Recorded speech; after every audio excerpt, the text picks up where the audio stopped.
Samantala, kumustahin naman natin ang sitwasyon sa Barangay Oranbo sa Pasig na isang linggo nang walang tubig. At naroon live ang kumare nating si Connie Sison para maghatid ng serbisyong totoo.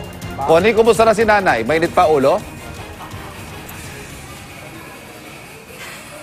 Iniwan ko muna, Ivan, kasi gusto ko magpahinga muna siya, makatulog at mag-reflect. Alam mo na, marami talagang umiinit ang ulo kapag syempre walang supply ng tubig. Pero nandito tayo ngayon sa Barangay Orambo, dito naman sa area na to, kung nasaan tayo, ito yung Orambo Elementary School, no? Na kung saan nagbibigay pa rin tayo ng serbisyong totoo. Kasama syempre ang Pasig Southern Fire Volunteers na, naku, kung hindi nyo maitatanong, ay 18 hours straight nang nagrarasyon ng mga tubig dito naman sa iba't ibang barangay sa Pasig, no?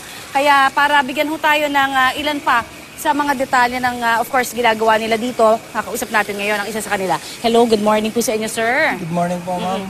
Kamusta? Nakatulog na ba kayo? Bali, hindi pa po kayo nakatulog dahil po sa pagbibigay po ng karagdagang tubig para po sa mga kababayan natin na nangangailangan. Oo nga. So, marami pang barangay. Balita ko, 19 barangay so far ang talagang zero, no? Na talagang wala hong supply ng tubig sa kanilang mga gripo. At by tomorrow, lahat ng barangay dito sa Pasig, all 22 barangays ay magkakaroon ho talaga ng problema. Ibig sabihin, wala ng supply.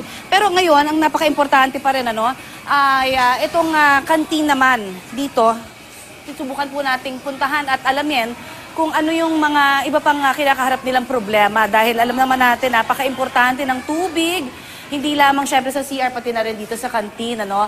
At ngayon, makakausap po natin si Miss Ann. Miss Ann, good morning. Nako, eto na si Miss Ann. Nako, nagluluto sila. Siyempre, kailangan niya sa pagluluto yung tubig.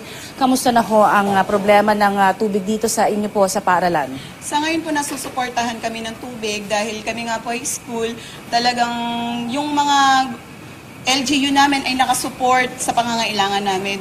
Also, yung aming school head, mismo siya sa bahay nila, nagpapakuha siya ng mga tubig para masuplayan lang. Oo, pero talagang mahirap. Mahirap po. Oo. Ano ho yung mga problema? Lalong-lalo na syempre, bukod dito sa kantin, may mga problema rin tayong iba pang kinakarap dito. Sa CR po namin, bali ang nagpa-function lang is yung baba pong CR at saka tong mga first floor, yung sa taas po, medyo hindi na kasi mahirap po yung pag-igib ng Oo, tubig. so talagang limitado lahat. Opo. Ang galaw. Pero ang good news, wala naman kayong balak magkansela ng klase.